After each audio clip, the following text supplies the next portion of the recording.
Hello everyone, my name is Yogesh and you are watching Viksit Yuva. I'm recording this video for delivering a very kind message. कल ना मैं अपनी team के साथ outing के लिए जाने के लिए एक बस में आ रहा था। मुंबई में रहता हूँ मैं, तो मुंबई में अभी कुछ दिन पहले एक इंसिडेंट हुआ जिसमें कि ट्रेन के अंदर 20-22 साल के लड़के ने चाकू मार के किसी की हत्या कर दी।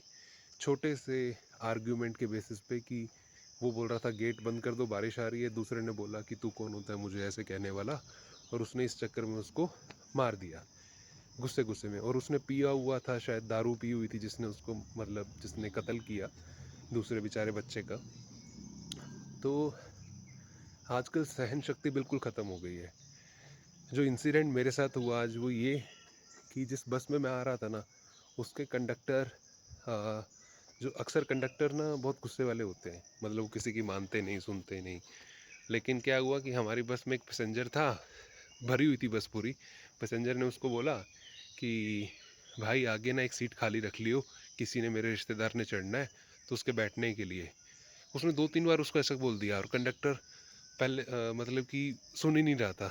उसने ना उस पैसेंजर ने उसको थोड़ा ज़ोर से बोला, भाई मेरी एक सीट आगे रख लियो ऐसा करके। तो कंडक्टर उसको बोलता है, अरे भाई ज़रूर, ये मेरी ड्यूटी है, अब बस आपकी है भाई, बैठना क्यों, आप सो जाइए यहाँ पे, कोई दिक्कत नहीं। तो सारी बस ना हंसने लग गई। तो सिर्फ देखिए फ़र्क होता है कि अगर यही वो कंडक्टर उस टाइम उसको ये बोल देता, है तू कौन होता है मेरे को कहने वाला, तेरे बाप का नौकर हूँ क्या मैं, सीट मिल जाएगी खाली तो बैठ जाएगा। एक उसने ऐसा ह्यूमरस ऐड करके बोल दिया जिससे कि पूरी बस का ही एक माहौल चेंज हो गया।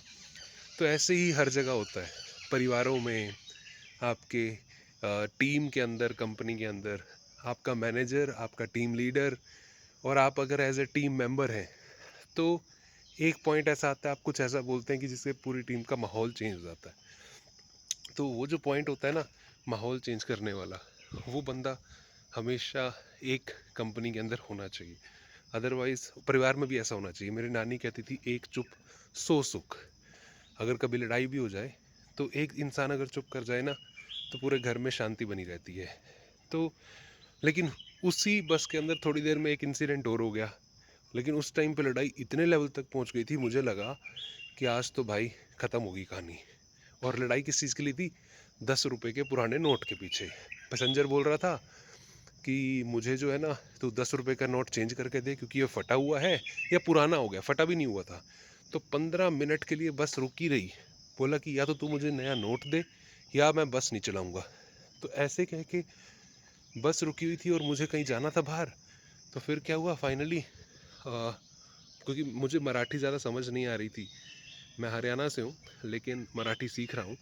तो 10 मिनट के आर्ग्यूमेंट को समझने के बाद मुझे पता चला कि वो 10 रुपए के नोट के पीछे लड़ाई है। तो ना उठ कर के क्या किया, मैंने उससे 10 का नोट लिया जो भी पुराना था और खुद का एक दे दिया मेरे पास जो था। चुप हो गए वो, ख़त्म बात। मैंने उनको बोला भाई साहब बस चला लो, मुझे जाना है आगे, इतनी लड़ाई मत कीजिए, कोई बात नहीं, हो गया। मतलब मैं समझता हूँ कि आपको जो चाहिए उनके पास नहीं है, और कंडक्टर भी नहीं दे सकता हर किसी को नया नोट, क्योंकि उसके पास भी अगर अगर आप मांगोगे तो सारे लोग आपको देख के मांगेंगे। तो मैंने ऐसे थोड़ा बहुत उसको समझाया और वो मान गया। मैं इसमें कोई अपनी बढ़ाई नहीं कर रहा, लेकिन सिचुएशन क्या थी? 10 रुपए का नोट। लड़ाई किस बात की थी? 10 रुपए का नोट। बस रुकी थी 20-25 मिनट के लिए और सुबह का टाइम था, 9-10 बजे का। उस टाइम पे किसको आगे जाना है, कोई ऑफिस जा रहा है, लड़ाई करके सारा दिन खराब जाता है। तो वो शॉर्ट होगी वहाँ पे। और वो लड़ाई इस कदर पहुँच जाती, करते करते करते करते इतना हीटेड आर्ग्यूमेंट हो जाता कि ना, वो हो सकता है कि जहाँ पे बस रुकती तो वहाँ पर वो ये भी कर सकते थे कि उसके बाद जो है लड़का आता लेकर के अपने बंदों को और उसको मारने करने की धमकी देता, क्योंकि वो कह ही रहा था कंडक्टर को, पैसेंजर तूने यहाँ बस रुकवाई ना, अब देखियो मैं आगे बस रुकवाता हूँ। तो उस टाइम पे वो आर्गुमेंट सॉर्ट कर दिया हमने बात करके कि भाई साहब ऐसा कुछ नहीं है, एक ही देश के नागरिक हैं, क्यों लड़ाई करनी है। आप तो एक स्टेट के हो, महाराष्ट्र, छत्रपति शिवाजी महाराज के स्टेट से, जहाँ पे कि उन्होंने अपने स्वराज दिलवाने के लिए मुगलों को देश से बाहर निकाल दिया। और हम अपने ही देश में अपने ही शासन में रहते हुए स्वराज की प्राप्ति होते हुए अगर ऐसा करेंगे तो कैसे चलेगा। तो मालिक की देन है, शुक्र है कि हम ऐसे एक स्वराज में रहते हैं, एक ऐसे महाराष्ट्र शासन में रहते हैं जहाँ पर कि हर किसी को अपना जीवन अपने ढंग से जीने की आदत है। बोल पाता है इंसान, लड़ाई कर पाता है, लेकिन जब भी क्रोध आए ना तो चुप हो जाना यार। हो सकता है कि उस क्रोध से ना एक चुप होने की वजह से किसी का परिवार बच जाए, और यही क्रोध इंसान को मार देता है। कहते हैं ना कि there is no point in love and war, कुछ ऐसा करके कहावत है ना। तो वही है कि वॉर क्यों होता है? गुस्से से, ईगो को सेटिस्फाई करने के लिए।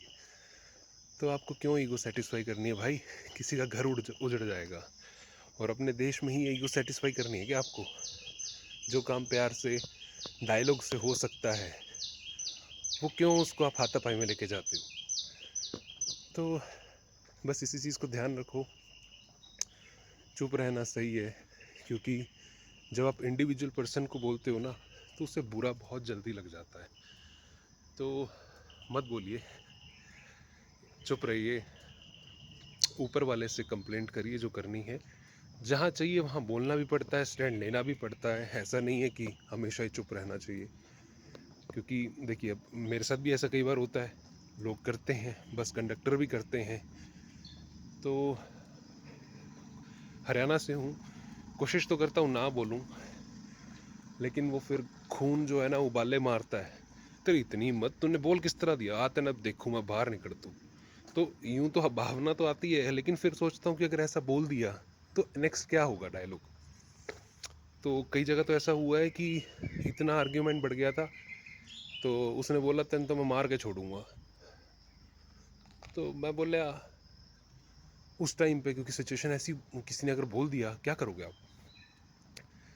तो भाई हम तो उस दिन मर गए थे जब अपना घर छोड़ के महाराष्ट्र में अपनी जीडीपी को कंट्रीब्यूट करने के लिए आए थे। तो भाई कुछ नहीं रहता, हम तो पहले से ख़त्म हैं आपके प्यार में, अपने देश को विकसित भारत बनाने में। ये बातें कितनी प्यारी मीठी लगती हैं, लेकिन जब रियलिटी हिट करती है ना भाई, माय गॉड। लेकिन ठीक है, फालतू बातें ख़त्म। आप करिए अपने घर में ब्रेकफास्ट एंजॉय, आज संडे है। और ख़ुद को कभी भी मजदूर मत कहिए, मजबूर मत कहिए। ज़्यादा भाषण हो गया लगता है। कल मिलेंगे, बाय बाय।